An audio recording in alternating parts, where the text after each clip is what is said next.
chemicals called neurotransmitters. Neurotransmitters are released from the end of an axon in response to an electrical spike called an action potential. When a cell receives enough of the right kind of neurotransmitter input, a chain reaction is triggered that causes an action potential to fire, and the neuron to in turn relay messages to its own downstream synapses. Action potentials produce an electric field that spreads from the neuron and can be detected by placing electrodes nearby, allowing recording of the information represented by a neuron.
Hello, everybody.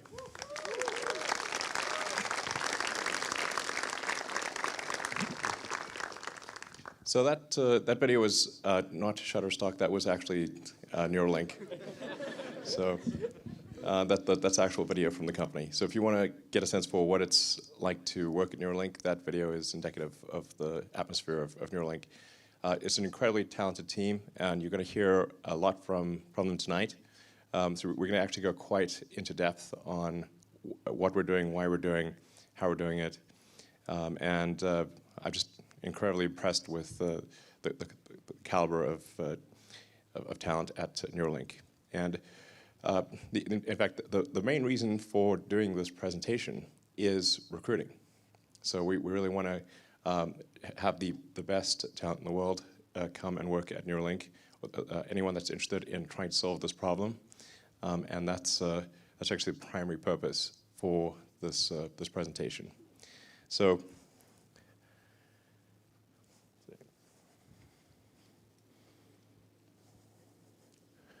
okay.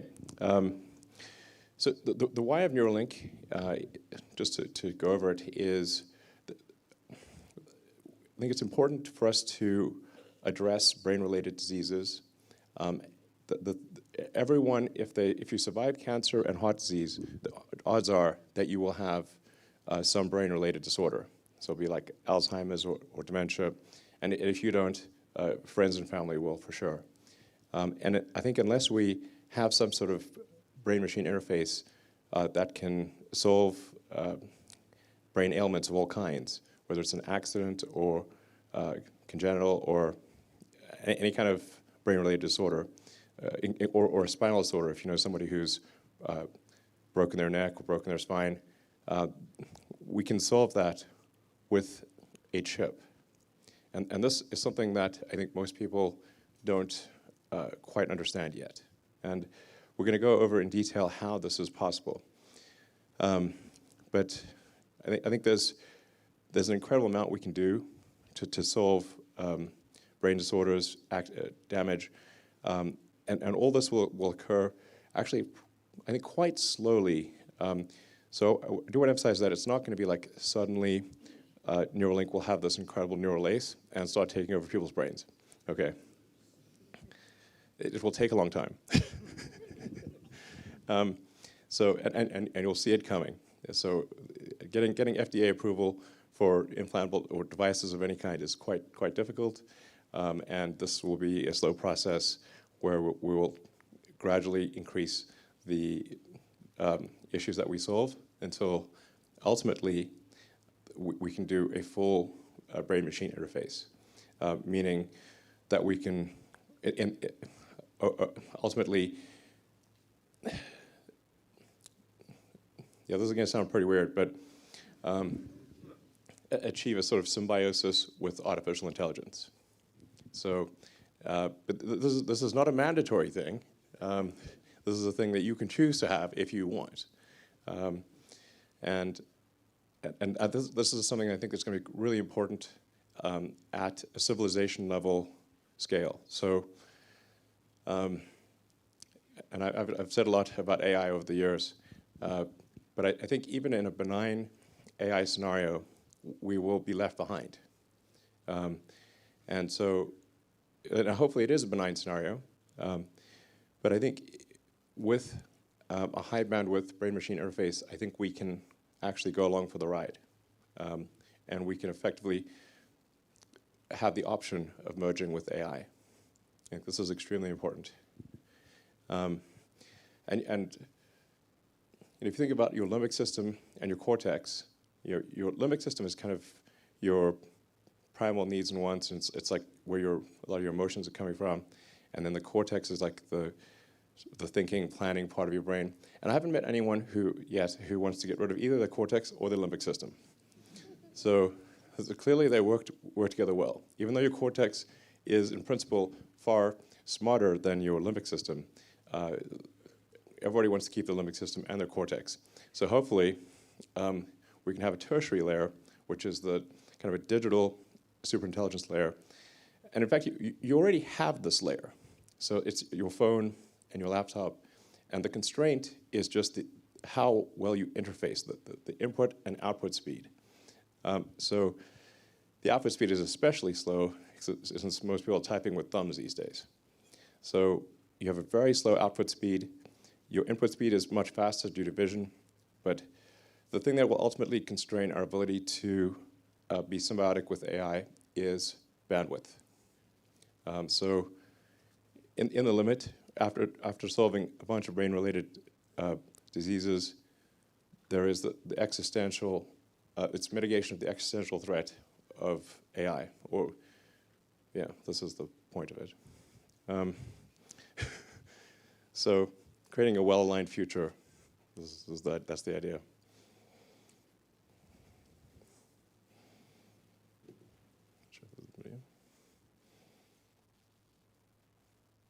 Composed of nearly 100 billion cells called neurons.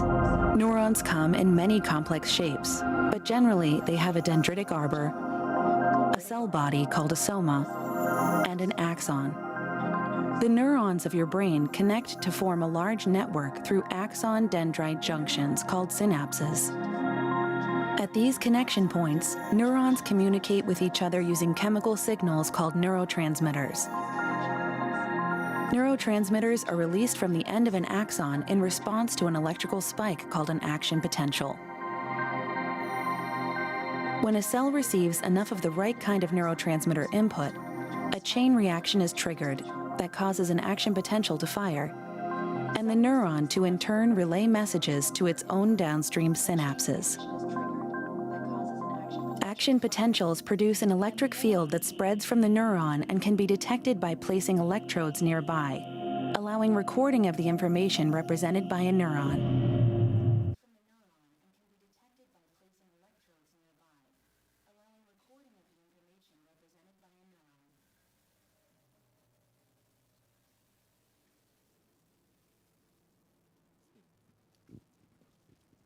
We thought we'd play that twice.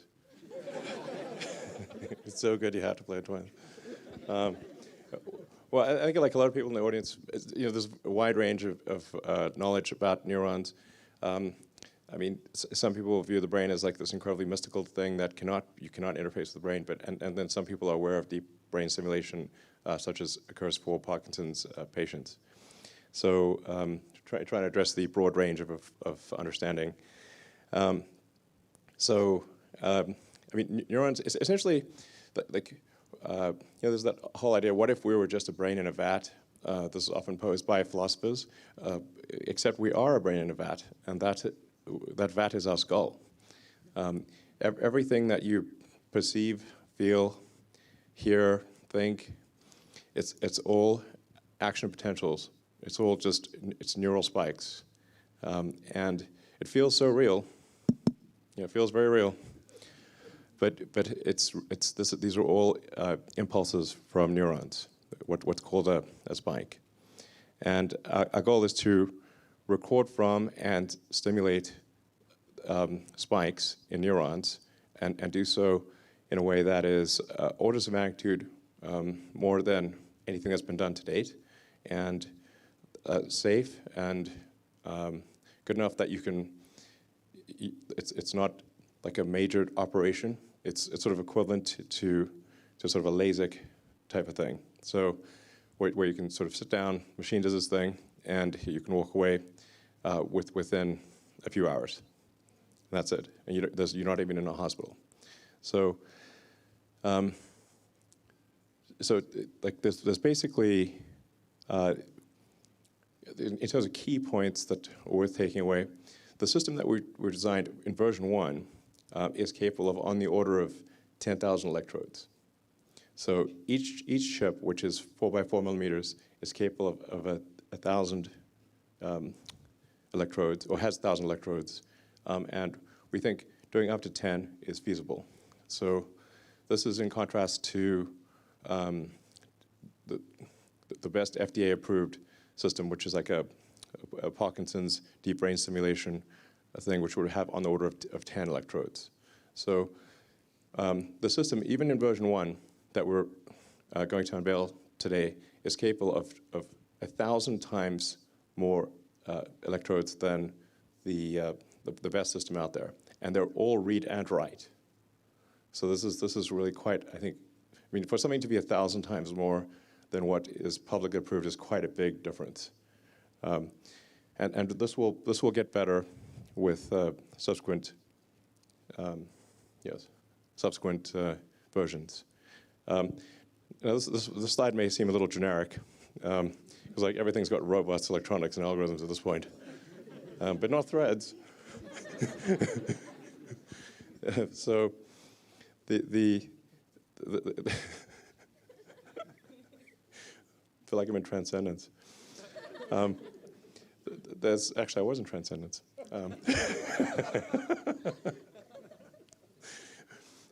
So there's very tiny threads that are about a tenth, roughly, of the cross-sectional area of a human hair. So they're extremely tiny threads.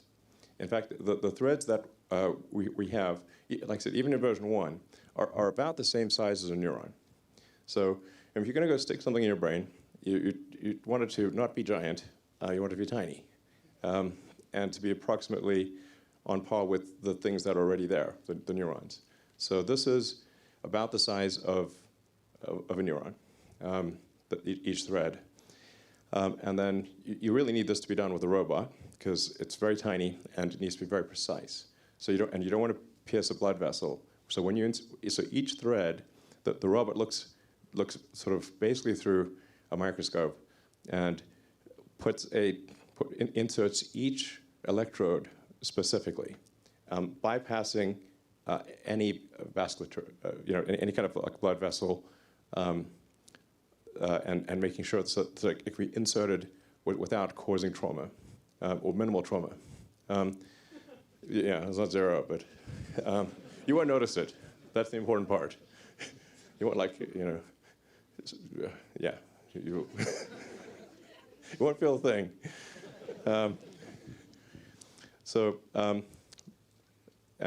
Yeah, anyways, obviously algorithms.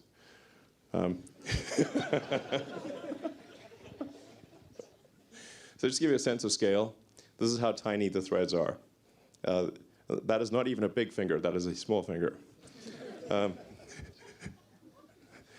So these threads are just like I said, way smaller than a hair, and there's 1,000 of them.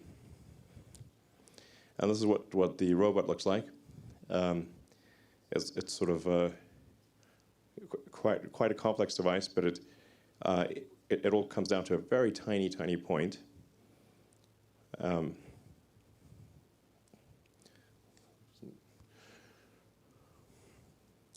So we want to just like you see the robot on the left, and then the what looks like the needles for insertion next to a penny, but in fact the actual needle that gets inserted is way tinier. It's that little tiny thing at where the arrow is pointing. That's actually the size of the needle. It's about 24 microns in diameter. Extremely small. It's so small you can't really even see it in the picture with the penny.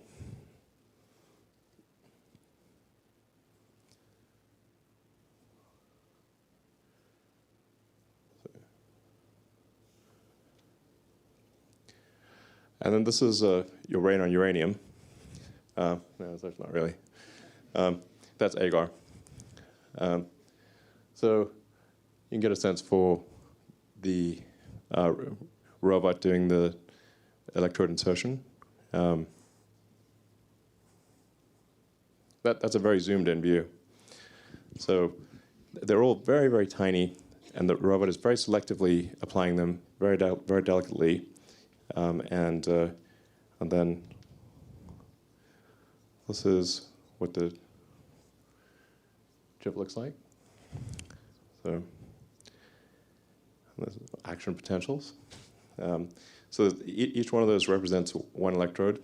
So there would be up to 10,000 of these lines. Yeah. So. I guess it's always difficult to say. There's going to be there's a lot more in this presentation. So in terms of things that I think are important to bear in mind, this I think has a very good purpose, which is to cure important diseases, and ultimately to help secure humanity's future as a civilization relative to AI. The threads are very tiny, and there's a lot of them, and they're very carefully placed, and the operation on a per chip basis, it involves just a 2 millimeter incision, which is dilated to 8 millimeters, and then the chip is placed through that, and then it goes back to being 2 millimeters, and you can basically glue it shut. You don't even need a stitch. So, and then the interface to the chip is wireless. So you have no wires poking out of your head. Very important. So it's basically Bluetooths to your phone. Because we'll have to watch the App Store updates for that one. Make sure we don't have a driver issue. Updating.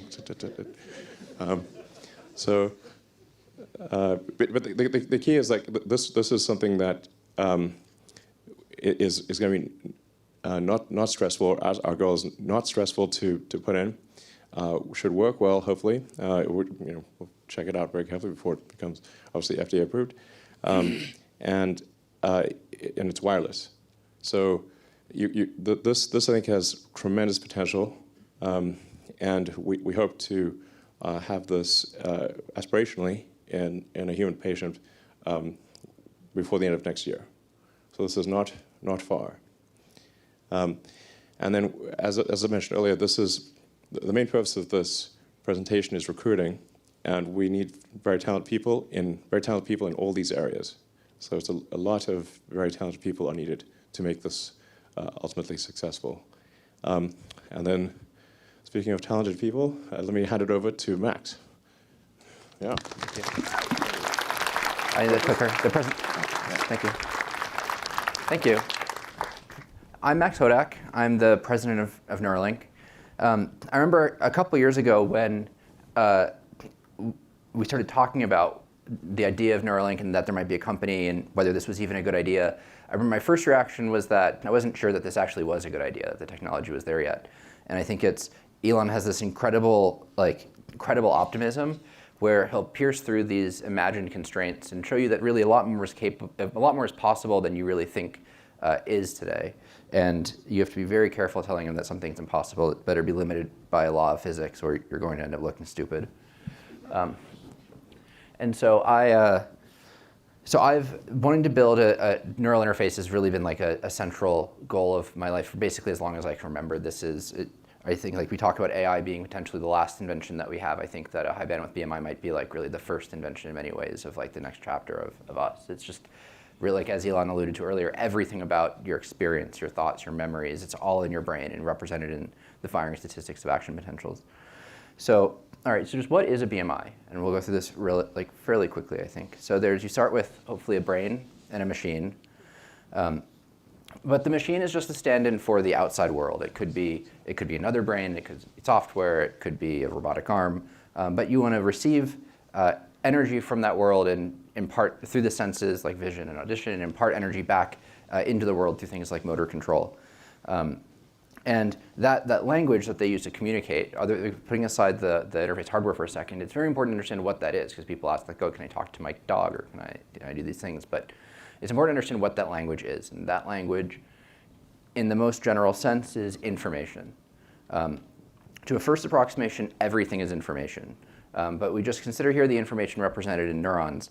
And so consider two like toy neurons. One, so these lines are imagined action potentials. And so imagine a neuron that fires very regularly like a metronome. Like this doesn't tell us anything. There's no information conveyed in this signal. We don't learn anything from it. On the opposite end of the spectrum, imagine a neuron that fires completely randomly. This also doesn't tell us anything. This also doesn't carry any information.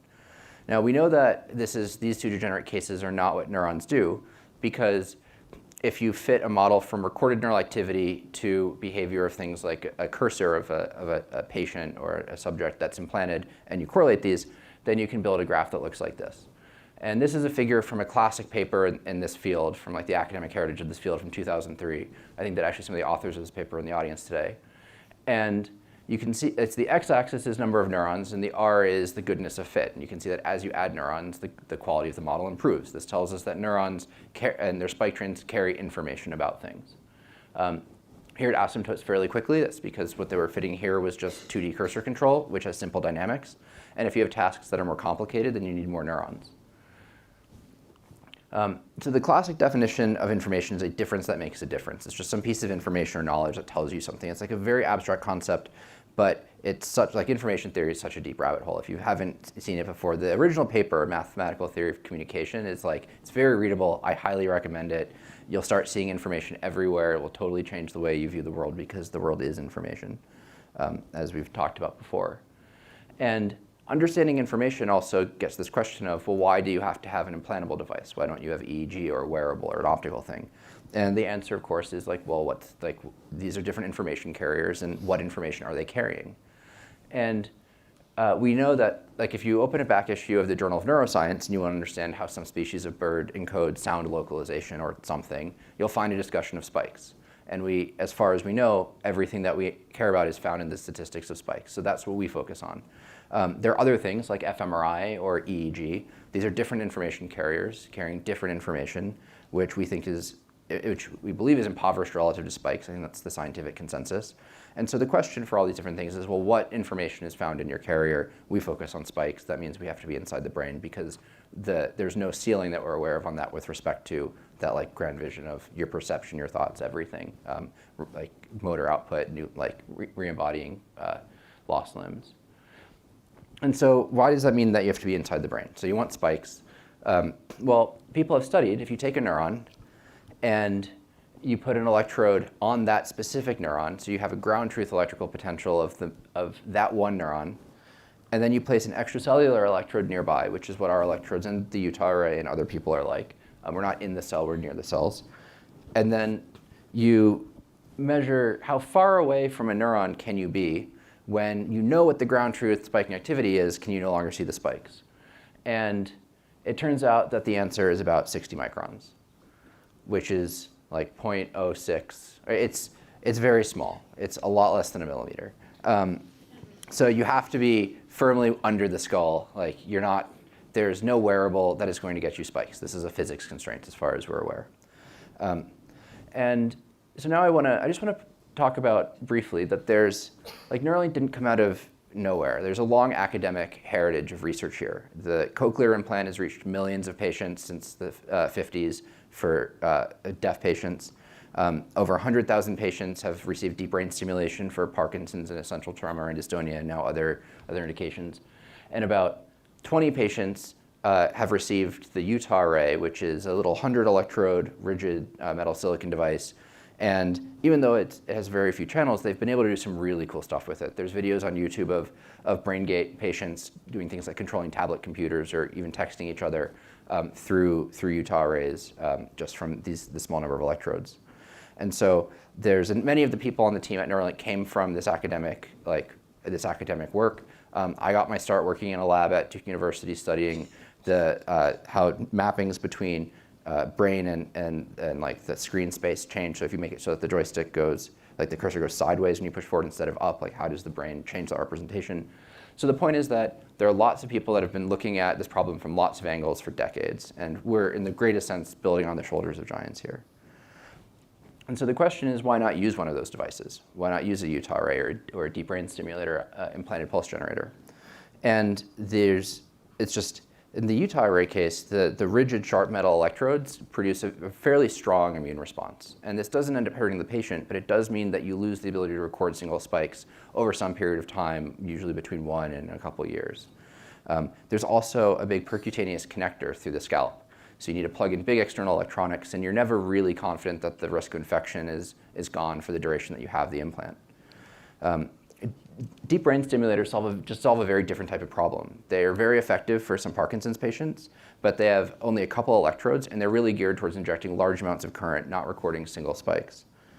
So they're really a very different, the DBS is really just a very different type of platform for a very different type of problem. So we had to go back to the drawing board and start over to build something that met the goals that Elon laid out for us.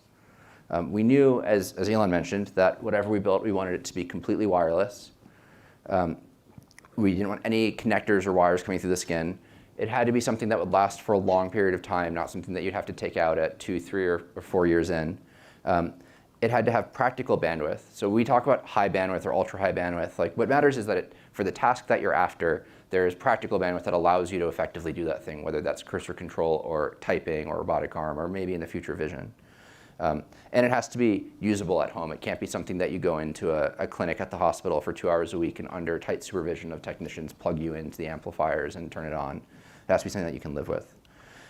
And so 2.5 years ago, we were nowhere close to any of that. This is a photo of some of the prototypes that we've gone through over that time. So we started on the far left. That's an entirely passive board that has 64 electrodes on it and connects to connectors that go to big external amplifiers. And then we added integrated electronics with our first custom chip. That's also 64 channels. And then there's a big leap to the device that Elon showed a photo of earlier. That has 3,072 electrodes in a fully implantable package with just a USB-C port coming out. And then we took a step back in channel count because remember we have to optimize safety, longevity, and bandwidth all together. And so in order to optimize some of those other things, we moved to an easier to manufacture system that has 1536 channels and a USB-C port. And those last two are the focus of the paper that we released today. And so we've learned a lot from these. We've recorded a lot of data through these. Like these are actually used every day at Neuralink to record neural data and work with it. And they taught us a lot about the architecture that we think was the basis for our first human product that we're calling N1. And the central component of that is the N1 sensor. It's a little hermetic package. When it's fully assembled, this is missing an outer mold.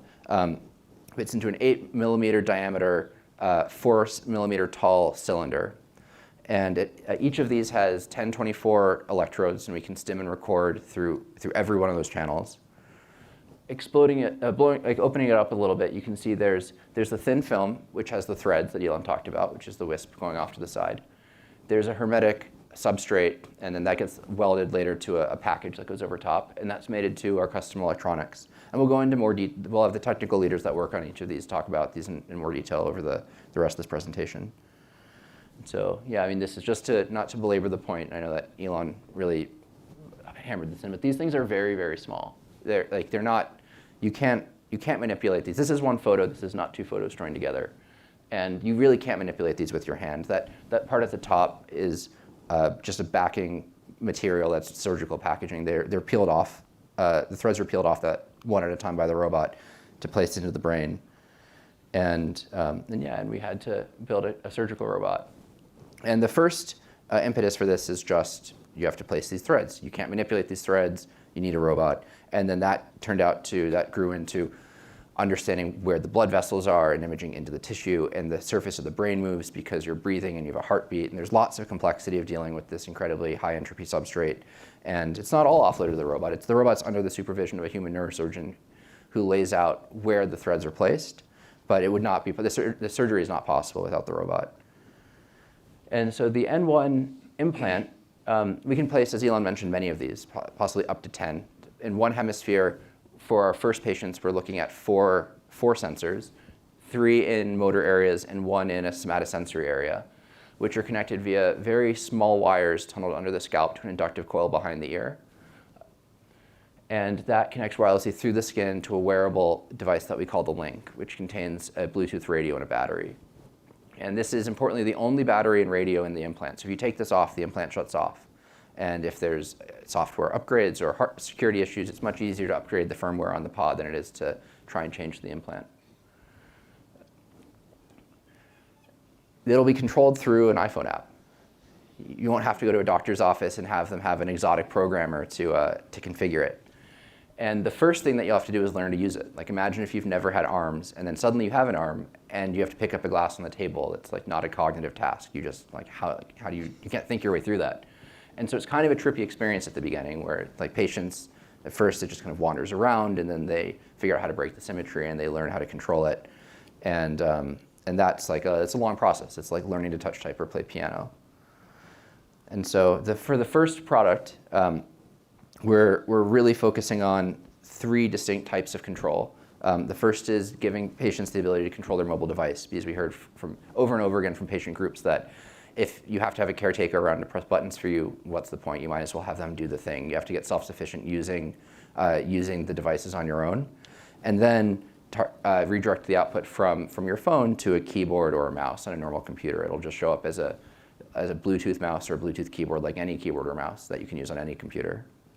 And as Elon mentioned, this is a forward-looking statement. There's a whole FDA process we have to go through. We haven't done that yet.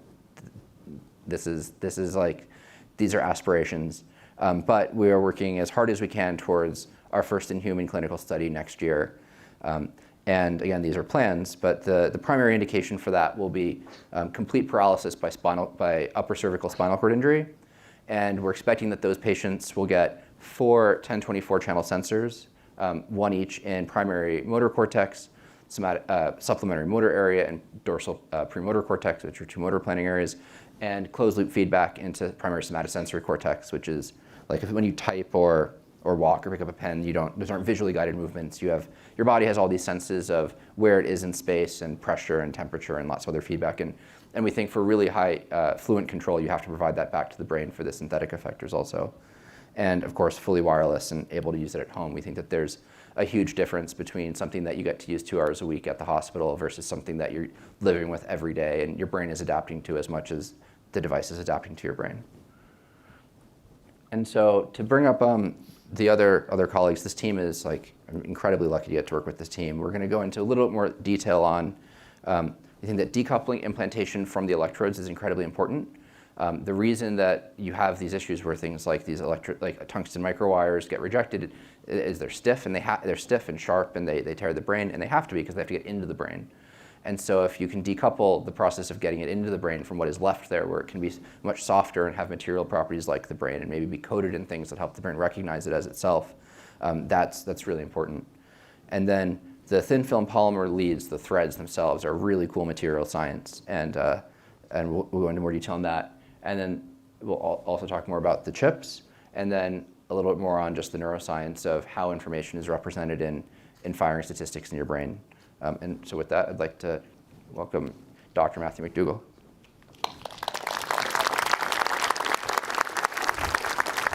Thanks, Max. I'm Dr. Matthew McDougall. I'm head neurosurgeon at Neuralink. When I'm not at Neuralink, I'm a brain and spine surgeon here in San Francisco at CPMC, California Pacific Medical Center. Before that, I was at Stanford, where I worked in labs that implanted and designed advanced brain-computer interfaces. I originally became a neurosurgeon because I wanted to help people live happier, healthier, longer lives. I've been humbled in practice by how powerless we are to treat many of the most debilitating neurologic diseases. People afflicted with spinal cord injury, schizophrenia, autism, and a host of other neurologic conditions have far too few options. I work with Neuralink because we, for the first time in history, have the potential to solve some of these problems. Before we get to how we get the device in, we have to talk about our guiding principle at Neuralink. It's safety. Everything we do at Neuralink is filtered through the question, will this make me more likely to want to get one? Will it make me more likely to recommend this to my family and friends? This approach impacts every design decision we make. So while for the immediate future, Neuralink's devices will only be intended for patients with serious unmet medical needs, our design philosophy is that this should be safe enough that it can be an elective procedure. So what have we done to try to make it safe? For starters, we've created very small threads. They displace a lot less tissue than the traditional methods. In my regular practice today, I routinely implant large, deep brain stimulator electrodes into the brains of my patients. They're big enough to have about a 1 in 100 chance of causing a significant hemorrhage. They displace and disrupt enough brain tissue that you can often see neurologic consequences just from placing the wire. We can do better than that. Neuralink's threads are so thin that they're difficult to see with the naked eye. They're much smaller than the width of a human hair. They're small enough that a human surgeon can't actually implant them without help. So we created help. Neuralink developed a tool that we're extremely proud of, the robotic inserter. Inspired by designs conceived of in labs here in the Bay at UCSF and Berkeley, we developed this robot that can rapidly and precisely insert hundreds of individual threads representing thousands of distinct electrodes into the cortex in less than an hour. This tool allows a surgeon to aim between the blood vessels that cover the surface of the brain with micron scale precision. The region of the brain shown in this video represents only a few millimeters of surface of the brain. As you can see, the brain's surface moves with the heartbeat and breathing. The robot tracks and adjusts for this movement. Using this tool, we can greatly reduce the risk of harming cortical vessels and causing bleeding. Here, the robot is selecting individual electrode threads and placing them into the brain in the pre-planned location with remarkable accuracy and repeatability. Using this system, we've been able to rapidly place thousands of electrodes into the cortex without causing noticeable bleeding. We also have an in-house histology team that examines brain tissue to help us choose electrode profiles and materials to help us minimize tissue damage. When you think of traditional neurosurgery, you probably think of something very invasive. Traditional surgery on the brain isn't something that patients ever look forward to or are excited about, except in the most dire circumstances. Usually a clamp is attached to the skull to keep it rigidly immobilized to the operating table. We often shave all or most of the patient's hair. Patients can end up with large visible scars. At Neuralink, we want to create an entirely different patient experience, something more like LASIK. No scars, no big scars, no hospital stays, no short procedures, No hospital stays, very short procedures, and of course, in the end, you get to keep all your hair. We even want this to be possible under conscious sedation.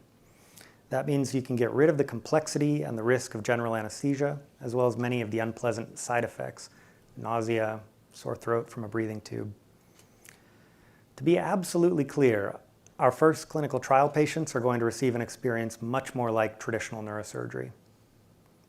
But our aim is to simplify the procedure, down to the injection of local anesthetic, a very small opening in the skin, a painless opening in the skull below, quick and precise placement of threads into the cortex, and then we fill that hole in the skull with the sensor, allowing the scalp to be closed up over it. Behind the ear, we'll make a small incision to insert the coil. We will tunnel tiny wires under the scalp to connect the sensors to the coil. That's the process. I believe that Neuralink is going to be able to provide us in the medical community with a platform that can finally enable us to treat some of these very difficult to treat diseases, also to understand them better. I hope you find this as exciting as I find it. If you feel you might be able to help us, don't hesitate to contact us. To talk more about the technology behind all this, I'd like to introduce Vanessa Tolosa, director of our Neural Interfaces group.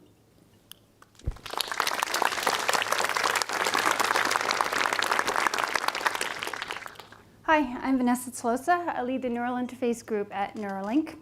Our team consists of engineers and material scientists who are responsible for making the probes that get implanted into tissue, the packaging for the electronics, and integrating these two components together.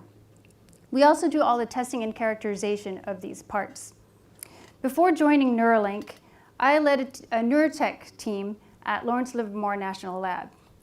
There we worked on a wide range of neuroprosthetic technologies that were used both in the academic and clinical settings. I decided to join Neuralink because I saw an opportunity to take all of this exciting work that we were seeing in neurotech research and actually make them accessible to patients at a much faster time rate than what medical device companies have traditionally been able to do. With that in mind, at Neuralink, we set out to create a fully implantable neural interface with thousands of channels that are capable of single spike resolution. This device must last a long time in the body. To do this, it must be small, flexible, and made of biocompatible materials that will minimize the brain's immune response. To protect the electronics from the caustic environment of the body, it must have airtight packaging, also known as hermetic packaging. The device must also be able to both record from and stimulate neurons. This is essential for a highly functioning BMI. Finally, the manufacturing process must be scalable and capable of making micrometer-sized features consistently. Currently, there are no research or commercial devices that meet all of our requirements. So we built one out of microfabricated thin film polymers. Just like in semiconductor chip manufacturing, we use a layer-by-layer process that generally consists of 3 repeating steps. We're either always depositing material, patterning a material through photolithography, or etching away a material. Depending on the complexity of the design, these steps could be repeated over 100 times. And to make things more challenging, we are limited to materials that are safe for the body. In our current design, we have a 3-metal layer process that results in a 5-micron thick and 10 to 40 micron wide probe. To give you an idea of how small this is, red blood cells have a diameter of about 8 microns, and an average strand of hair is about 100 microns. Yet in this small footprint, we're able to fit our electrodes, our wires, and the insulation for each of those wires. With microfabrication, we can drive features down to the size of an electron beam. So this is great because we want to make our probes as small as possible. Essentially, we want it to be invisible to the brain. But there are other factors that limit the size of our probes. For example, as we make the wires smaller, it increases the resistance of those wires. And as the resistance increases, it makes it more difficult for us to separate our signals from our noise. Similarly, there are other technical challenges and trade-offs that are related to higher channel counts and manufacturing yield, electrode size, and material and tissue safety. At Neuralink, we have an incredible team that's been tackling these challenges and have been able to make high channel count polymer probes. And this image is a silicon wafer that holds 10 of these arrays, these polymer arrays. In this design, each of those arrays has over 3,000 channels. So what that means is in this one wafer, we've manufactured over 30,000 electrodes and over 30,000 insulated wires. This is something that can't be done with the way current medical devices are being made. That rainbow effect is caused by the small feature sizes on these devices that are interacting with the nanometer size wavelengths of light that are reflecting off of them.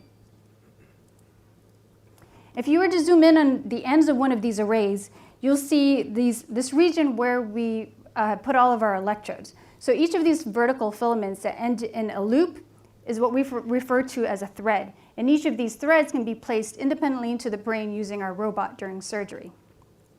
This design is called linear edge. It's one of over 20 designs that we've made for our R&D work. We've progressively been increasing the number of electrodes per thread without significantly increasing the width of each of these threads at the base. We've been able to do this by adding layers and reducing the sizes of the wires down to as small as 350 nanometers. This is less than the wavelength of visible light. Because we're using a lithographic process, essentially if we can draw it, we can also make it. So on one end of our probes are the electrodes. On the other end are where we connect the probes to the electronic package, or to the electronics through conductive feed-throughs. This substrate is part of the hermetic electronics package. Standard methods of connecting the probes to the electronics package usually involve some kind of large plug-in type connector or a polymer-based glue that bonds the two components together. But as we increase density and decrease the footprint, it becomes impossible to achieve hermeticity in standard medical device connectors. This is due to several reasons. One of them is how these substrates are currently manufactured. Hermetic feed-throughs consist of holes that have been packed with conductive materials and are embedded in an insulating substrate. As you drill more holes and pack them more tightly together, these brittle substrates, typically made of ceramics, become more susceptible to cracking. Also, as you make the holes smaller, it becomes more difficult to fill them with this conductive material without getting non-hermetic voids. Standard processing also requires exposure to high temperatures, typically over 700 degrees Celsius. At these high temperatures, the coefficient of thermal expansion, or CTE mismatch, between the insulator and the conductor can cause circumferential cracking or interfacial gaps during the cooling phase. We're able to get around these problems by developing a new process. So rather than making the probes and then the substrates and then connecting them together, instead we microfabricate them together into one monolithic component. This provides a tight seal at densities that current methods with standard materials for medical devices can't achieve. So far, we've used this process to make a hermetic thin film substrate with over 1,000 connections over a 2.4 millimeter by 2.4 millimeter footprint. Next, we assemble the electronics and then also attach a wired lid using a laser welding process. These two steps have required a lot of internal development as well. The result is the sensor that's ready for final assembly and implants into the body. Next, you'll hear from my colleague DJ about our custom electronics.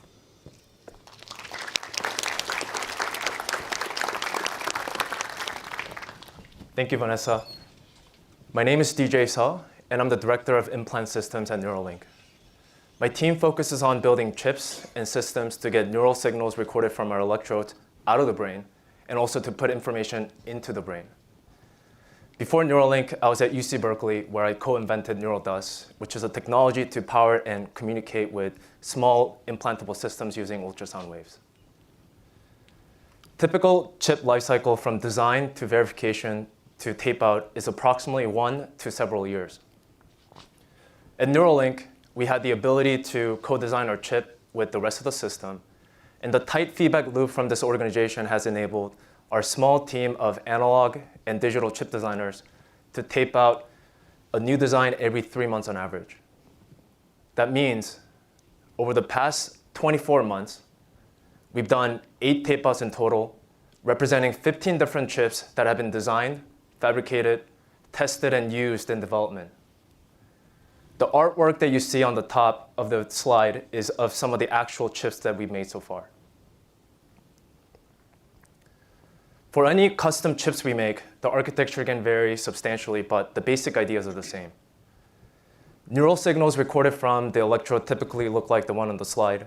And in order for us to extract the information that we care about, we need to first amplify, filter, and digitize those neural signals, and use digital logic to process and send out the bits we want for BMI.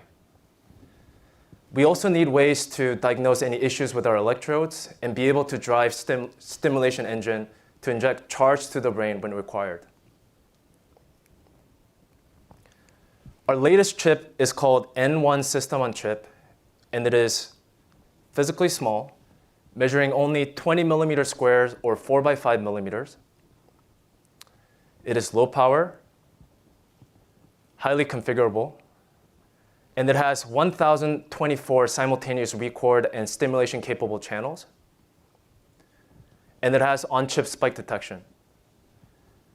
To dive deeper into N1 SoC, I'd like to highlight 3 key innovations. And they are 1, analog pixel, 2, on-chip spike detection, and 3, stimulation on every channel. The first is analog pixel. Before we can convert analog neural signals into digital bits, we need to amplify and filter them. And this is where the analog pixel comes in. We want to have 1 analog pixel per electrode so that we can configure them independently. So in the case of N1 SoC, there are 1,024 analog pixels. Analog pixels also take up a significant portion of the physical space on the chip, and how well they work determines both the signal quality and the characteristics of the overall neural interface. The goal of analog pixel design is to make it as small as possible so we can fit more, as low power as possible so we generate less heat and have longer battery run times, and as low noise as possible so we get the best signals. Now, the challenge here is that these goals are at odds with each other. For example, we want to achieve lower noise on the amplifier so that more spikes can be detected. But as transistors get smaller, it becomes harder to get lower noise while keeping the power the same or less. Since the start of Neuralink, we've gone through 3 major revisions to the analog pixel, progressively improving both the size and power while maintaining performance. Over the past 24 months, we had 7-fold improvements in the size of the analog pixel. And our latest pixel on the right is at least 5 times smaller than the known state-of-the-art of similar architecture with 1 pixel dedicated per electrode, as published in the academic literature. Second innovation is on-chip spike detection. Once the signals are amplified, they're converted and digitized to zeros and ones by our on-chip analog to digital converters. As you'll hear in a second, spikes or action potentials shown in this slide are often critical for certain BMI tasks. Currently, there are several different methods for detecting spikes, such as thresholding, or more sophisticated methods such as principal component analysis. At Neuralink, one of the robust ways that we came up with is by directly characterizing the shape. And it's worth noting that this is different than template matching in that it gives us more information in a general way. In certain cases, we can actually identify different neurons from the same electrode based on their shapes. Our analog pixel can capture the entire neural signals sampled at 20,000 samples per second with 10 bits of resolution, resulting in over 200 megabits per second of neural data for each 1,024 channels that we record. In our previous systems that you heard about, we were able to stream this entire broadband signals through a single USB-C connector and cable, and we performed real-time spike detection on an 8-core machine running our optimized C code. Now, we wanted to completely eliminate connectors and cables for N1, so we had to modify our algorithms to fit into the hardware by scaling both, making it both scalable and also low power. And then we were able to also implement this algorithm in our N1 SoC.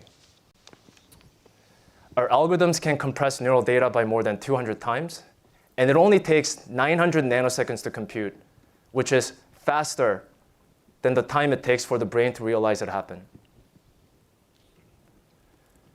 Finally, it was important for us to enable stimulation from every channel that we can record from and make it configurable and high resolution. To make this work, we custom designed stimulation engine for electrical stimulation that can coexist alongside our analog pixels. Our stimulation engine has 0.2 microamp of amplitude resolution and 7.8 microsecond of time resolution. There is a 16:1 ratio of electrode to stimulation engine, so we can't stimulate every channel simultaneously, but we can within each stim pulse, usually in milliseconds, and we can also stimulate any combination of 64 channels at the same time. So in summary, looking through our N1 SoC, it has 1,024 analog pixels that we can record from simultaneously with 7.2 microvolt RMS noise while only consuming 6.6 microwatt of power. It has on-chip analog to digital converters, on-chip spike detection that can compress neural data more than 200 times, and it only takes 900 nanoseconds to compute.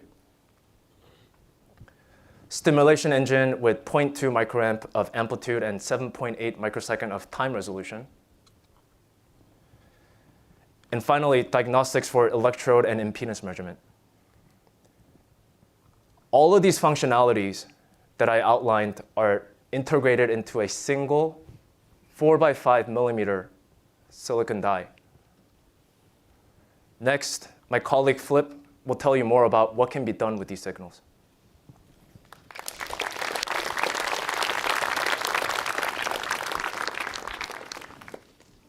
Thanks, DJ. My name is Philip Sabes, and I'm the senior scientist at Neuralink.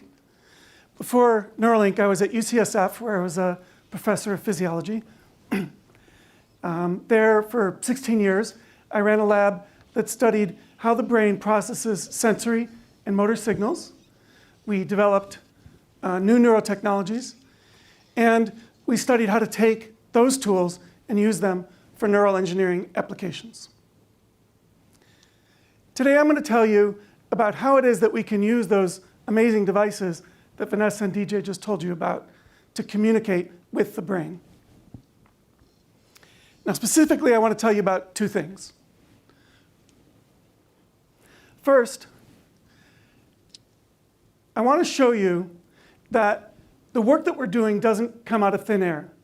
We're building on over a century of neuroscience research and decades of neural engineering research. These provide a solid foundation for the sorts of things that we're talking about. Second, I want to show you why we believe that even more advanced applications are possible with more advanced devices.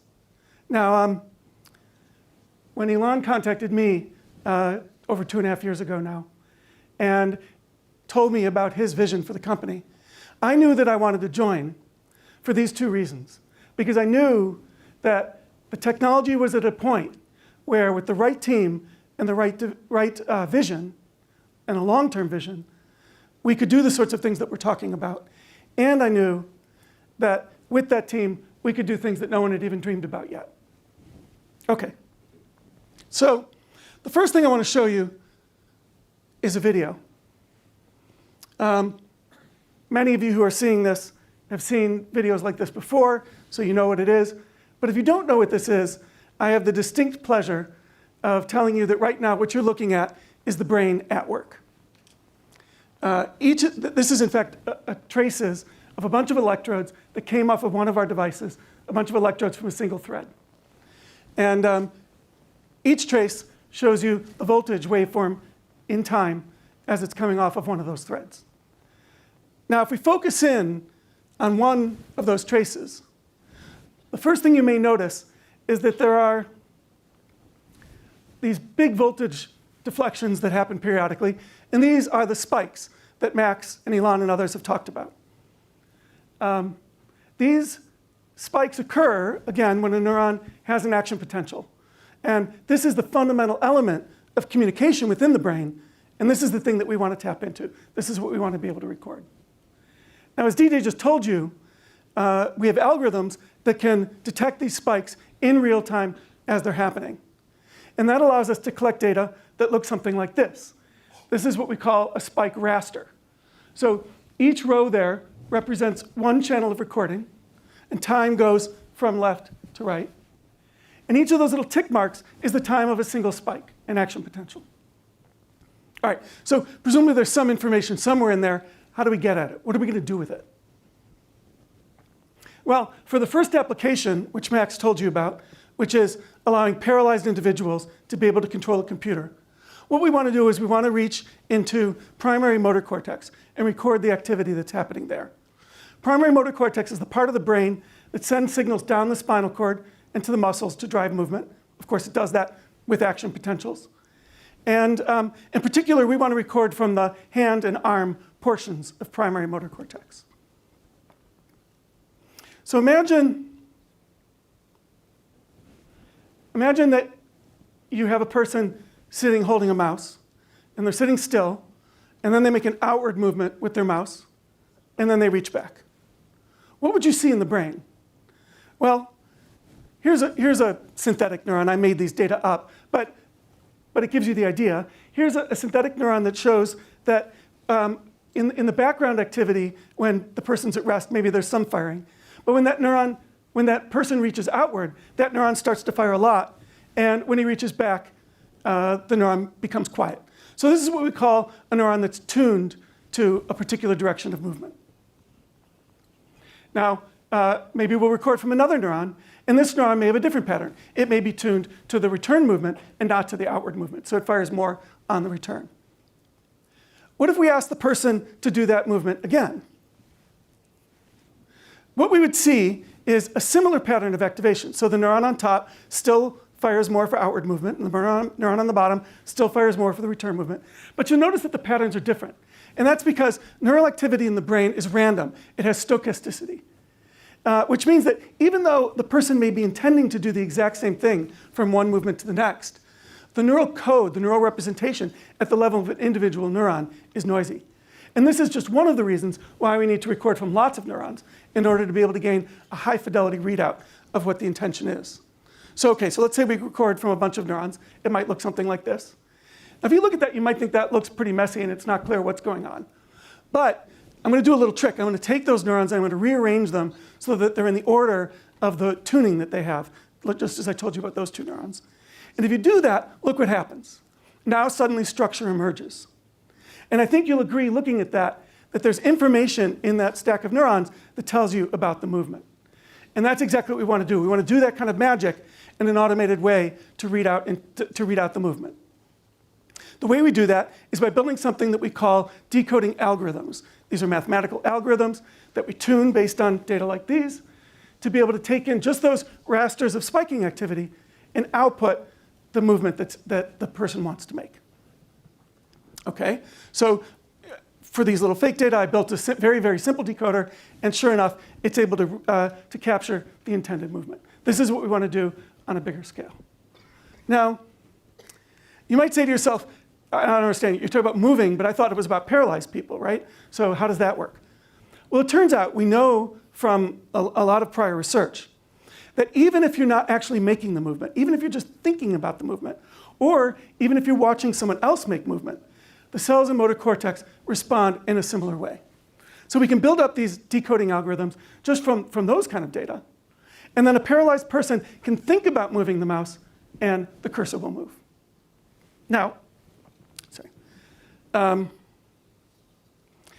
this kind of decoding has been done in a fair number of academic labs, including my own before I came here, and in humans in academic studies. What we want, what Neuralink's goal, though, is to be able to do this with a clinical device that people can take home and use on their own, and that has orders of magnitude more channels, orders of magnitude more neurons that we're recording from. With that, we think that people will be able to get naturalistic control over their computers, not just a mouse, but also a keyboard, game controllers, and potentially other devices. That's what we're trying to do.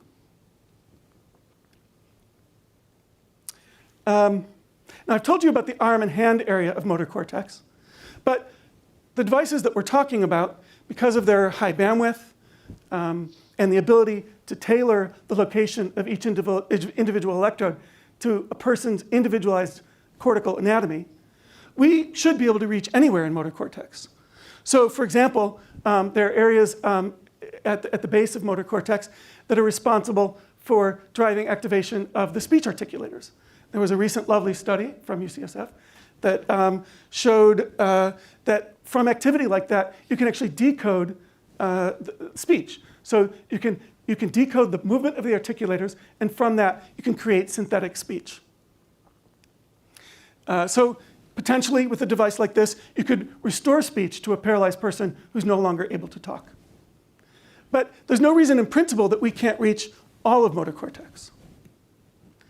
And that would give us access to any movement that a person thinks about, any movement at all.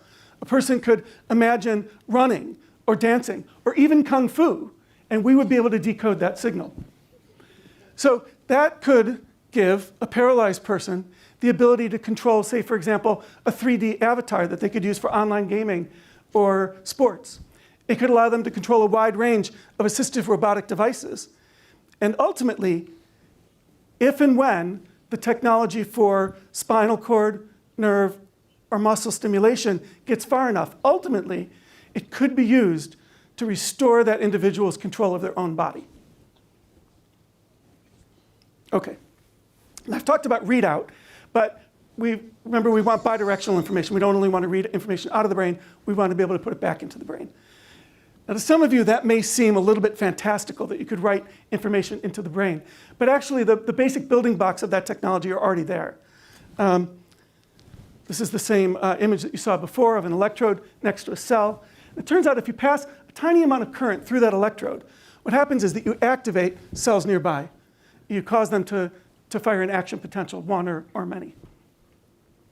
And that is the technology that is already being used widely outside the brain, say, for example, for cochlear implants, which have been used for decades to restore hearing to the deaf, and more recently, in the eye, to restore vision to the blind in a fairly rudimentary way, as I'll tell you more later.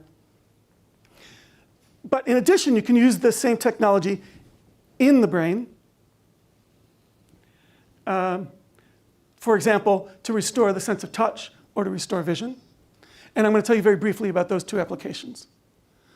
So let's start with the sense of touch. Consider this little bit of tissue of brain that I've just highlighted here that's at the border between motor and somatosensory cortex.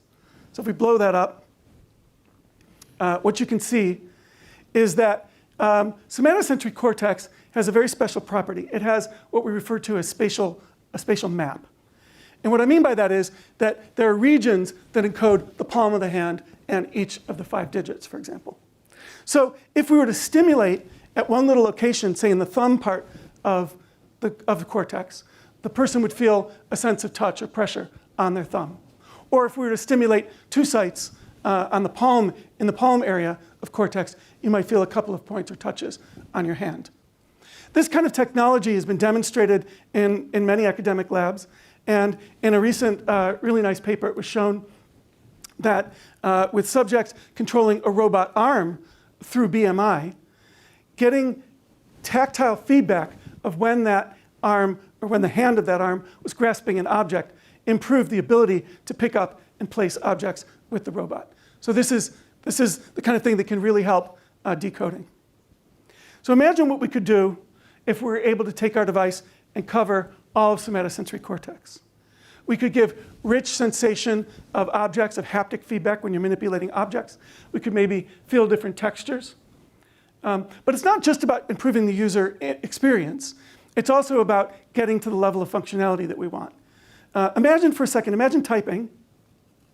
Now imagine typing with your fingers anesthetized. That's going to be pretty hard. So that haptic feedback, that sense of sensory feedback during movement is going to be important going forward. And yeah, okay. So that sensory feedback for the hand, we can also potentially provide visual feedback. So visual cortex, just like somatosensory cortex, has maps. So there's a spatial map in visual cortex, which is here in orange in the back of the brain. So for example, if we stimulate a particular point in cortex, we might see a flash of light in a little punctate spot in front of us. And this was demonstrated many years ago by neurosurgeons, and it's been used in academic labs, and that we call that little dot a phosphene. And if you stimulate another area, you'll get a phosphene in a different location. So the idea here is that you could stimulate a bunch of different areas, and you could create kind of like a dot matrix image of the visual world, which could provide a rudimentary form of vision. And there are academic labs and even companies that are working on technology just like this. But there isn't just one map in visual cortex. Actually, there are a bunch of different maps. This is a good example of how the brain works. There's a spatial map, but there are also maps telling you about the orientation of edges in the field. There are maps telling you about color. There are maps telling you about the size and speed of objects moving. So what we want is a device that has sensors that are small enough, electrodes that are small enough, and a high enough density that we can tap into that rich collection of maps with our stimulation devices so that we can do better than just dot matrix, so that we can actually create rich visual feedback for the blind. That's the long-term goal. Okay, that's just, again, one more example of the way that these devices can be used. So I've talked about recording signals, and I've talked about stimulating. You can combine those two to treat a variety of neurological disorders. Max talked earlier about deep brain stimulation to treat, say, for example, Parkinson's disease. And many people have those devices in. Academic labs have recently shown that you can do better with stimulation, you can treat better, if you also are able to record the state of the brain, say from motor cortex, and use that to shape the pattern of stimulation. Deep brain stimulation, or DBS, has also been used for dystonia. It is already approved for dystonia and obsessive compulsive disorder. And we think, again, closed-loop therapies can do better. And in fact, for epilepsy, there's already a commercial product that does this kind of closed-loop seizure detection and disruption, although it does it with only about 8 electrodes. There are many other diseases. Oh, no. All right.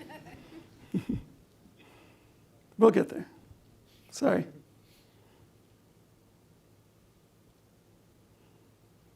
There are a number of other neurological disorders where DBS has promise, but is still an investigational stage, like depression, chronic pain, tinnitus. Now, even though these diseases are currently being treated with these big DBS electrodes like you've seen, we think that there's a potential here for the kinds of devices we're designing to get individualized, highly focused treatment that will reach broader patient populations and be able to be more effective in the way that they treat these disorders. All right, lastly, I want to tell you about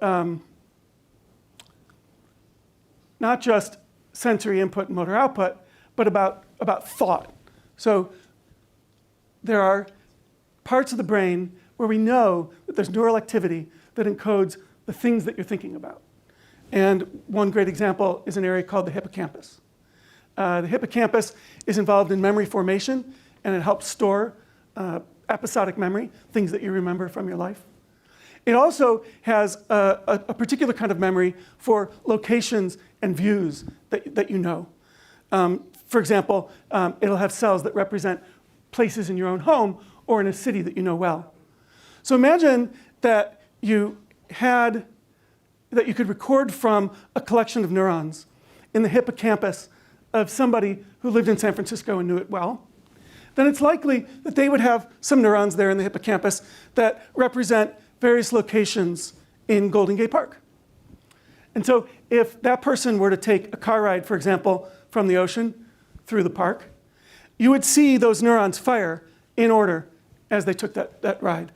First a neuron that maybe represents a view of the ocean, and then the bison in their paddock, and so on. All right. So I've told you about the way that the brain represents information, and that these sorts of encoding methods, representations in the brain, are things that we can learn to decode.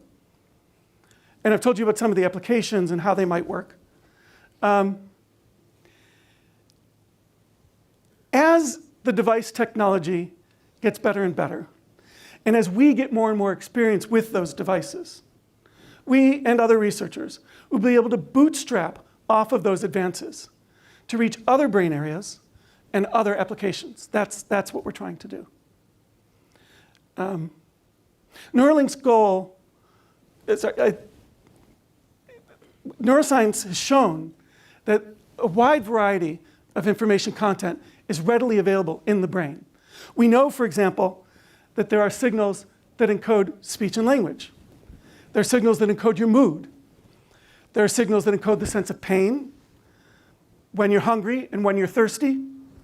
There are signals that encode your memories, and even esoteric things like mathematical reasoning.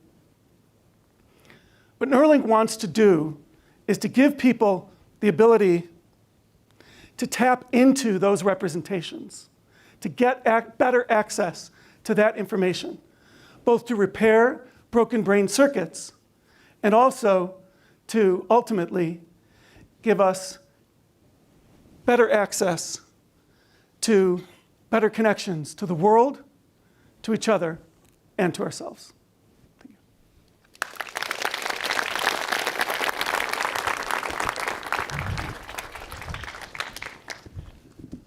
All right, thanks. So we're going to take a risk here and just do some Q&A. That hopefully was a good understanding of the brain.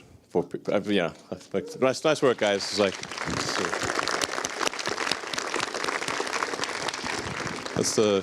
very proud of the Neuralink team. They've done amazing work, and yeah, it's a really smart group. There's a lot more there's a lot more really smart people. So what you're seeing here is the outcome of a lot of hard work by the Neuralink team, yeah, I think there's some pretty impressive stuff. So we can take some more questions from the audience. The lights are bright, so you might have to just take you later or something. Yeah.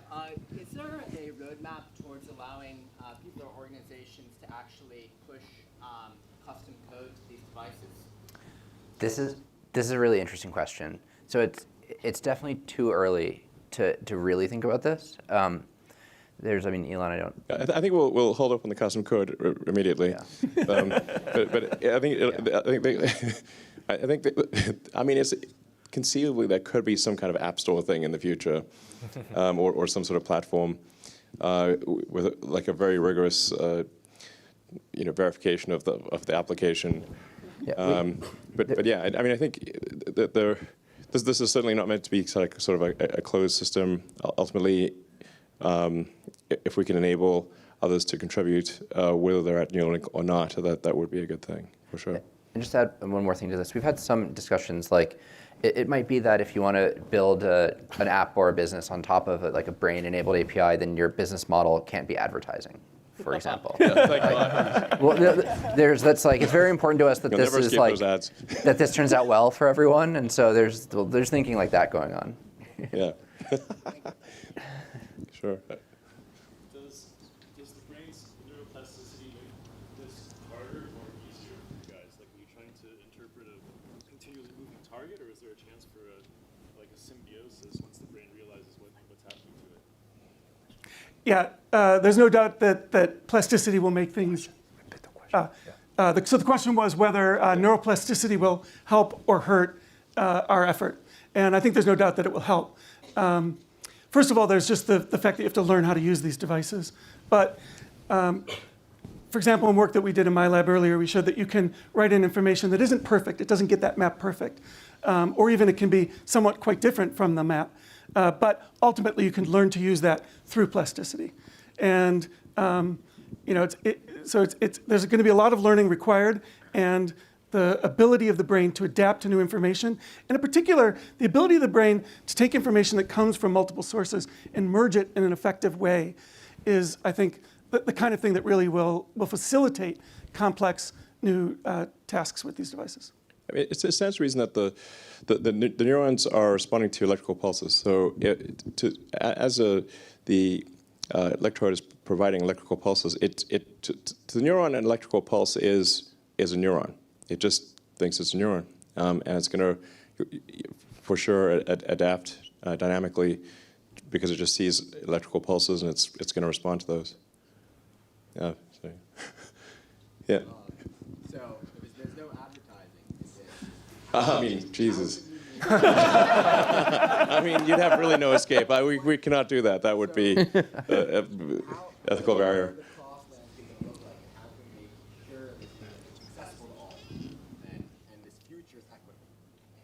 Yeah, so the question is, if this will not be advertising driven, which I think would be unwise, then how will it be paid for, essentially? Is that correct? Or how will we ensure that it's broadly available? Yeah. I think that the cost of these brain disease or brain injuries is extremely high to society. If you have to take care of somebody, or if they need comprehensive medical care or hospice, this is actually very, very costly to society. So I think the economics of solving for that make a ton of sense.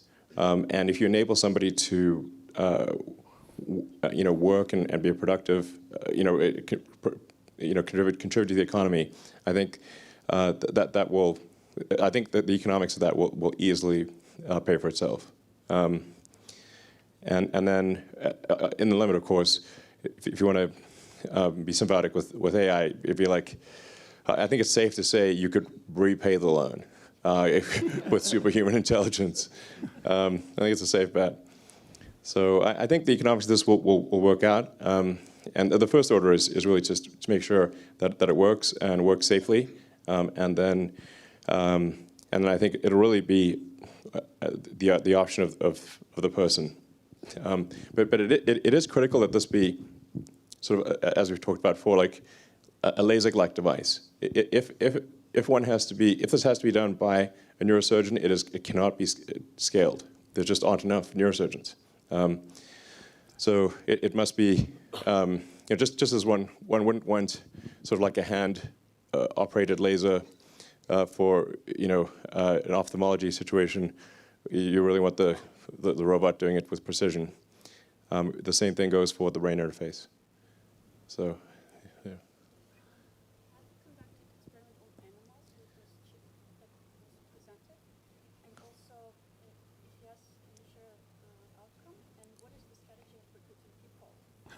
Sure. Yeah, so the question is, have we implanted the chip in animals? And if so, what are the results? So I think first it's important to say that we regard any chip implant, even if it's in a rat, as a very serious thing. Like, so we even care about rats, even though they have the Black Plague and everything, So like they arguably have some karmic payback, but nonetheless, we care about rats. So. And then we're extremely sensitive with monkeys, and we work with the University of California at Davis for any of the monkey activity. So, and the results have been very positive. Do you want to maybe talk about? I know this is a sensitive subject. Yeah. But I think it is. Yeah. We definitely need to address the elephant in the room, the monkey in the room. Yeah, I mean, I think that we wish that we didn't have to work with animals, right? That we just wish that wasn't like a step in the process, but it is. It's a very important part in the research and development process to produce better outcomes for human patients and improvements in human health. And we try to be very thoughtful and we follow the 3 R's of like reduction, replacement, and refinement of laboratory animal medicine, and we try to be very careful and thoughtful about it and do it as efficiently as possible, because we believe that the benefit to humanity is in the end like the benefits outweigh the negatives. The questioner also asked about the results, and there is a paper available, I think now, soon, that has some of the results in them. Yeah, I mean, but we have made a monkey has been able to control the computer with its brain. Just FYI. I didn't realize we were running that result today, but there it goes. The monkey's going to come out of the bag, so. This is much for a funny point of it. Yeah. Can you speak a little bit to the FDA pathway you're hoping to pursue, and maybe how you might work with broader scientific community and brain interface? Can we speak about the FDA path that we want to pursue and how we might work with the scientific community? You guys want to talk about it? Yeah, sure. Well, why don't we start with FDA? Well, I was also going to say, like, we're under no illusion that we think we can do all of the science required for this ourselves. Like, there's an immense amount of neuroscience to be done with these devices, and there's a huge amount that we have to learn about the brain, and that's going to be a much larger thing than just Neuralink. And we want to get these tools into the hands, eventually at the right time. I think that we're still a very small company just focused on getting our first patients, and we have to be laser focused on that. But we want this to be a thing that is much larger. Like, we want this to be a field, right? We want this to really fuel advancement of the field. Because the most important thing is not that like Neuralink is this like one specific place, but that it advances all of us. And for the FDA, there's a pathway. We're pursuing an early feasibility study, IDE, and there's the FDA actually put out draft guidance in February that's very specific to the type of thing we're doing, and it's pretty prescriptive. It's a checklist of what they want to see, and there's a lot in it. You have to show that it's going to be expected to be safe and biocompatible and stable, but you work through that and you give them the documentation. But I mean, people in academia right now are quite constrained in working with the Utah arrays. That's the most advanced thing in academia, and our system is at least 100, arguably 1,000 times. On the order of 100, I suppose, relative to the potential of the Utah array, towards the magnitude improvement at the experimental level. So I think it probably would make sense for us to make more of the robots and provide the chips to academia to further the science. Sure. Sorry, okay. It's hard for me to see. So you've obviously been working under the radar for quite some time, and you've made significant advances. Now that you're public and very obviously recruiting today, and I would assume looking for additional academic partnerships to sort of accelerate your development, what is the best way for academics to get in touch with you and start to create these new collaborations and advance mutually on the side of academia and the side of Neuralink? Sure. What is the best way for academics to get in touch with us to collaborate on furthering the field and N1? Yeah. What do you guys think? So, first, if anybody out there has technologies or ideas that they haven't heard us talk about today and that they think could be useful for us, they should reach out and tell us about it. We're always interested in new technology and new things that are happening in the field. So that's a first. As far as getting the academic community access to data, for example, this is something that we are committed to doing. The details of the pathway on that aren't fully worked out. There are a number of options. And to be honest, if you have ideas about ways that anyone in the academic community thinks that it would be good to engage with us, we're willing to listen. And we'll pick one or two, and we will make it possible for the technology that we're working on to have a very broad impact on the field. That's definitely one of our goals. Yeah, I mean, the things that sort of really drive the technology are, advancing the chip design, the software on chip and for interpretation of the results, material science especially for the coatings of the electrodes, like how do you have a long life electrode. It's quite a difficult thing to get that coating, get the materials right, and then the application of the materials for the something that you want to be, because you want these electrodes to last for many decades in the brain, but this is quite a difficult environment. It really wants to corrode, so getting the right coatings is incredibly difficult. It's a tough material science problem. Sure. On that note, you pushed quite a bit on the material science and the hermetic packaging. Do you guys have a sense of, it's only been doing it for 2 years and things are changing, but do you have a sense of the longevity? Is it outperforming, or do you consider it a solved problem compared to rigid Utah arrays? Right. Do we consider the longevity a solved problem? Definitely not. So I think the longevity is one of the key questions, and it's difficult to say, like, until you actually have it implanted, how long does it last? And then if it does start failing, does it fail in a benign way or in a bad way? So I think there's not enough time yet to actually say whether it is going to live for a long time. I mean, it obviously makes sense to have accelerated life testing of the electrodes, so in a non-brain situation, so you figure out something that's actually a worse environment than the brain, and which is actually quite a difficult environment for a chip. And electrodes.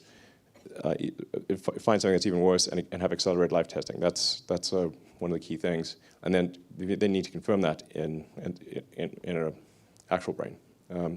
So, I mean, the latest results are quite promising, but it's too early to reach conclusions. I think we've just recently seen what we think is a remarkable breakthrough, but time will tell.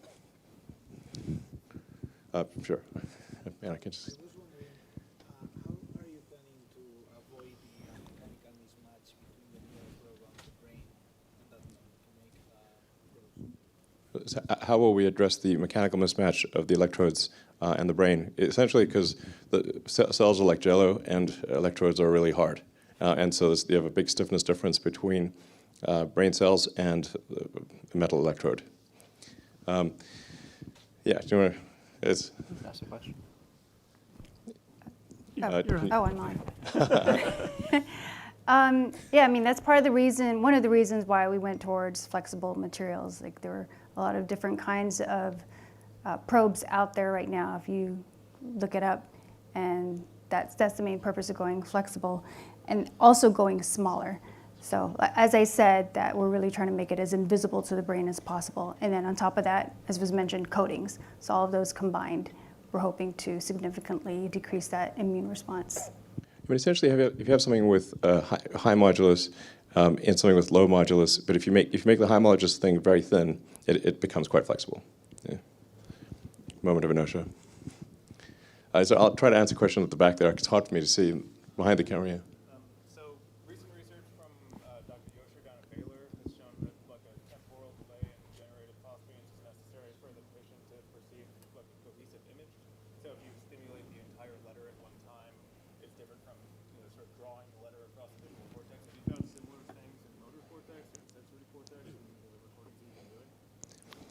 So I think if summarize the question, like essentially, do we look at like higher order feedback where it's sort of at the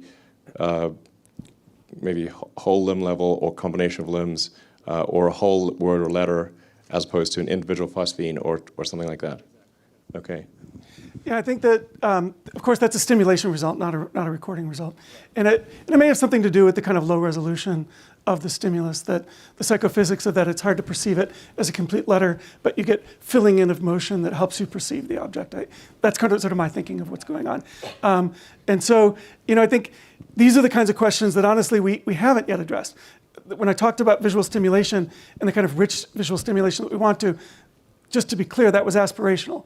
And so, come back and ask us in a little bit, and I'll answer.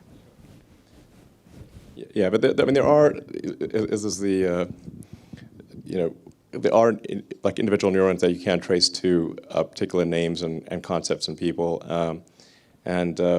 at kind of advanced long-term level, I think people would have kind of like if two people had a Neuralink, you'd be able to effectively have a sort of really high bandwidth telepathy, or actually technically going over radio waves, but you could actually communicate at a sort of complex meme structure level, using the Dawkins version of the meme. So then you could really have like potentially a new kind of communication. It's sort of a conceptual telepathy, essentially. It would also be consensual. I'll try to answer something in the back. Yeah, I can hardly see you, but anyone in the back there, basically. If you talk. Yeah, firstly, I'd like to congratulate you guys on the technology that you've created, all the accomplishments. Thanks. Great team. So, I apologize for keeping this out of perspective atmosphere, but more into the philosophical realm. I'd like to know, essentially, the implications of Neuralink is to solve a lot of the problems that humans face on a day-to-day basis in their Parkinson's. It's like 7 to 10 million people worldwide face it. I wrote it down. So,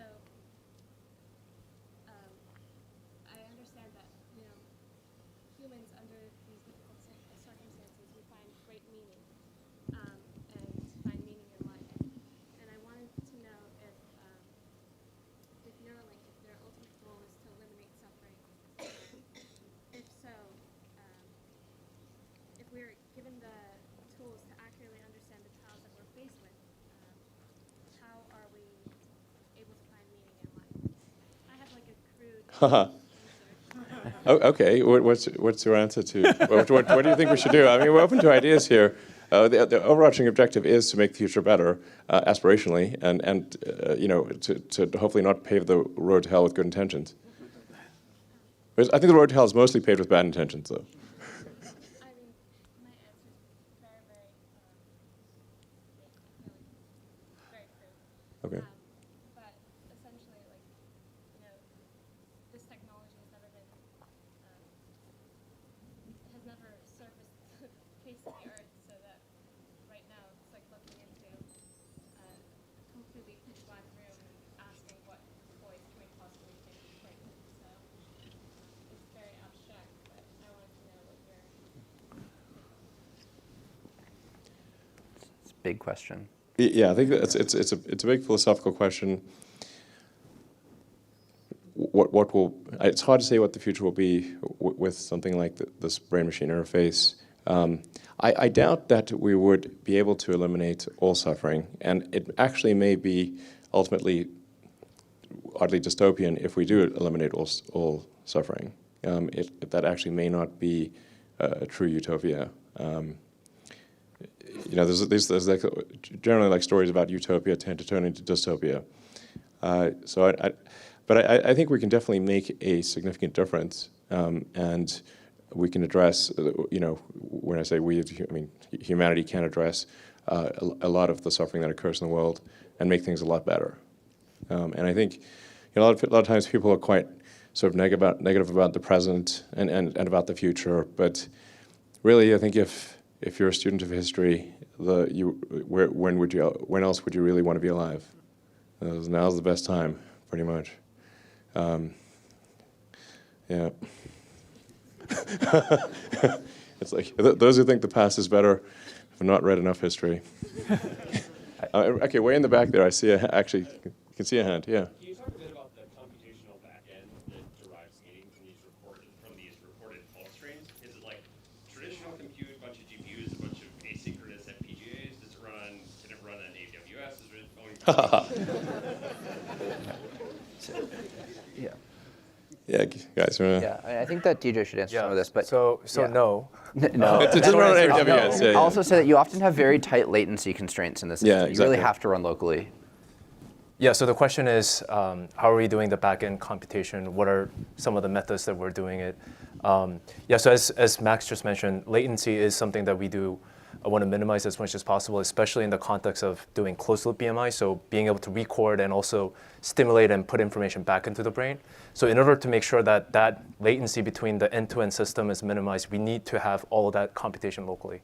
So that's one instance of the evidence of spike detection that you saw that's slowly progressed from computation from the computer onto the integrated chip is something that we strive to do as well with closed-loop BMI algorithms. Yeah, I mean, essentially the vast amount of the computation is actually done locally on an ASIC, effectively. So the amount of data that needs to be communicated beyond the body or the brain is really distilled down to a small amount. And as DJ was saying, like especially important for if you want to say give someone who's a tetraplegic the ability to type at 40 words a minute, which is one of our goals, and that requires a very low latency feedback loop. I think last question. Okay, last question. Okay, go, yeah, fire away. In terms of the vision of the company, are you trying to get to the stage where you can have one thread per neuron? And if not, what kind of number are you aiming at? And at what order of magnitude of channels would you consider trying it yourself? Okay, this is a few questions packed in there. So one of the first question was, essentially to summarize what we're saying is like, what's the ratio of electrodes to neurons? Because you wouldn't want a 1-to-1 ratio because that's a lot of electrodes. So you really want to actually have that ratio be as big as possible, and ideally at least 100-to-1, maybe 1,000-to-1, ideally. So because the bigger the ratio of neurons to electrodes, the fewer implantations, it's going to be just way better. So for sure you'd want to read a whole bunch of neurons and then be able to stimulate neurons or a cluster of neurons by varying the field potential, so that you don't need to have a 1-to-1 stim or read ratio. Ideally 100-to-1. You guys want to add? Yeah. I guess I would or more. Yeah. I think it's important to add to that any answer we give to what's the right number of electrodes at this point is speculation. Yeah. That's part of the. Speculate. Yeah, but the point I'm trying to make though is that this bootstrapping that we anticipate is going to happen. We're going to put in devices, they're going to be lower level. From that, we'll be able to find out the information content and information density in the areas that we're looking at with the electrodes we have. And we'll be able to bootstrap up from that. So, I actually believe that we are the ones that are going to be able to answer that question without speculation. And I'll say, when you look at the anatomy of the brain is mostly silent. On average, a classic electrode can see somewhere between 0 and 4 neurons electrically by different waveform templates. But when you just look at the anatomy and the distances, you'd expect it to see more like 1,000. And so this question of why is the brain so silent is an interesting one. And one of the hypotheses is that there are a lot of neurons that have very narrow receptive fields that only fire when they have very high information content updates with respect to something specific. And one of the challenges of spike sorting is that you can't tell you can't tell apart another spike of a neuron that you think you're recording from with, that was the first time I heard from that neuron specifically that I don't know is there, right? And as you have these long-lasting chronic devices, you'll be able to get more of that out in the decoding. Yeah, I think it's going to vary. The electrode to neuron density is going to vary quite a bit depending upon what part of the brain it is as well. If it's sort of somatosensory is probably a pretty big ratio. You can get pretty impressive results controlling essentially a cursor with your brain. You don't need very many electrodes for that. So, and there's a lot of neurons in the sort of motor cortex. So I think there's some cases where you could have, I don't know, this is really speculation, of course. Some places where you could have maybe 10,000 to 1, and some places where you'd want maybe 10 to 1. It could probably, I suspect it will vary quite a bit. Yeah. I just really quickly, I think Dan's question, because this is longevity is a really important question that we think about all the time. I don't think that we're releasing histology in the paper today, but I think that just to put some pressure on this team, I think that we're running that around SFN probably. There's some really cool stuff in progress. All right, thanks everyone for coming. Thank you.